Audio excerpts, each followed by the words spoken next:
পাটিসাপটা, যারা পাটিসাপটা বানাতে পারো না তারা আমার মতো এভাবে বানিয়ে দেখো, একদম সুন্দরভাবে উঠে যাবে। তাহলে চলো রেসিপিটা শুরু করা যাক। নমস্কার বন্ধুরা, সবাই কেমন আছো? আশা করছি সবাই খুব ভালো আছে, সুস্থ আছে, আমরা ভালো আছি। তো চলো এখানে দেখা যাক খিরসাটা কিভাবে বানাচ্ছি। এখানে নারকেলটা আমি কুড়িয়ে নিয়েছি, তার মধ্যে দিয়ে দিয়েছি দুধ, আর এখানে দিয়ে দিয়েছি কিন্তু চিনি। সেটা আর ভিডিও করা হয়নি, আমি বলেই দিলাম। অল্পই চিনি দিয়েছি, বেশি একটা চিনি দিইনি, যেহেতু এটার মধ্যে আবার একটুখানি গুড় দেবো সেই জন্য। তো দিয়ে দিলাম এই যে এতটুকু একটুখানি খেজুর গুড়। আর বেশি মিষ্টি দেবো না, গেরগেরা মিষ্টি করলে ভালো লাগবে না পাটিসাপটাটা, যেহেতু গোলাটার মধ্যেও মিষ্টি থাকবে সেই জন্য।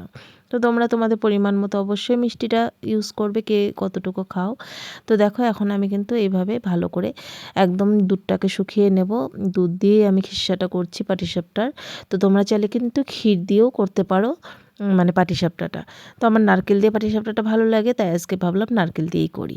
তো এখানে দেখো কথা বলতে বলতে কিন্তু দুধটাও শুকিয়ে এসেছে, আর এইভাবে খুন্তি দিয়ে ভালো করে একদম পুরো চেপে চেপে চেপে চেপে বানিয়ে নিলাম খিরসাটা।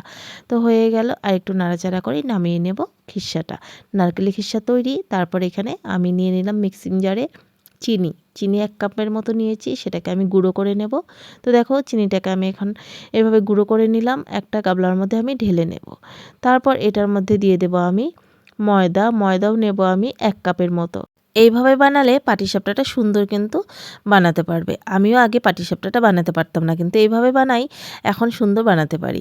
যাই হোক, এখানে দেখো চালটা আমি ভিজিয়ে রেখেছি। তোমরা চাইলে কিন্তু ওইখানের মধ্যে 1 কাপ গুঁড়ো দিয়ে ওইটা একটা মাপ নিতে পারো পাটিসাপটার। তো আমার যেহেতু চালের গুঁড়ো নেই আমার কাছে, সেই জন্য আমি কিন্তু এইভাবে ভিজেই এখন মানে করব গুঁড়াটা। আমি শুকনো গুঁড়া করব না।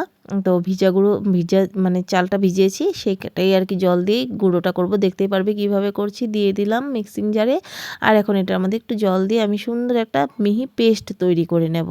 তো দেখো সুন্দর একটা পেস্ট তৈরি হয়ে গেল। এখন আমি ময়দা আর গুঁড়ো চিনিটার মধ্যে ঢেলে দেব। তারপর আরেকটু আছে, ওইটাও করে নেব। আর তোমাদেরকে দেখাচ্ছি, একদম কিন্তু কোনো দানা দানা নেই। দেখতেই পাচ্ছ পাটিসাপটার মধ্যে দানা দানা থাকলে পাটিসাপটাটা কিন্তু ভালো উঠবে না। সেই জন্য দেখো এটাও সুন্দর মিহি পেস্ট হয়ে গেছে, কোনো ছাকাছাকির ঝামেলা নেই। সেই জন্য আমি একটু সহজ করার জন্য এইভাবে করে নিলাম, যখন তখন করে এটা খাওয়া যাবে। যাই হোক, মিক্সিং জারের মধ্যে লেগেছিল চালের গুঁড়োটা, সেইটার মধ্যে দুধ দিয়ে দিলাম। যেহেতু আমি পাটিসাপটা বানাবো সেই জন্য আমি দুধ দিয়ে গুলিয়ে নেব। তো দুধ দিয়ে দিলাম, আর একটা পাতলা করে একটা সুন্দর ব্যাটার তৈরি করে নেব। একদম কিন্তু ঢেলঢেলে পাতলা করব না, একদম ঘনও করব না। তো দেখতেই পাবে কতটুকু করছি। এই যে হাতার মধ্যে লেগে আছে, এটা থেকে একটু ঘন হবে, যেহেতু আমি এখন ভিজিয়ে রেখে দেবো এটা। আর এই যে দেখো ব্যাটারটা কিন্তু এই রকম হবে। বললাম না, একদম পাতলাও হবে না, একদম ঘনও হবে না, এরকম ব্যাটার হবে, তাহলে দেখবে পাটিসাপটাটা সুন্দর উঠছে। আর এখানে আমার হয়ে গেছে গুলানো। তারপর এখানে একটা বাটির মধ্যে তেল নিয়ে নিয়েছি, সর্ষের তেল, একটা টিস্যু পেপার নিয়ে নিয়েছি। এখন টিস্যুটা দিয়ে আমি এই যে ফ্রাইং প্যানটা আমি মুছে দিচ্ছি, তাওয়াটা আর কি। আর তোমরা চাইলে কিন্তু যে বেগুন হয়, বেগুনের বোটা দিয়েও কিন্তু তাওয়াটা মুছতে পারো। আর এখানে দিয়ে দিলাম 2 বার করে আমি ব্যাটারটা দিয়ে দেওয়ার পরে একটুখানি তোমরা তাওয়াটা ঘুরিয়ে নিতে পারো, তাহলে সুন্দর গোল হবে। আর এখানে দেখো একটু সময় ধরে এখানে মানে রাখতে হবে, তাহলে সুন্দর উপরটা যখন শুকিয়ে আসবে নারকেলের খিরসাটা দিয়ে তারপরে এইভাবে উল্টিয়ে নিলেই কিন্তু সুন্দর পাটিসাপটা তৈরি হয়ে গেল।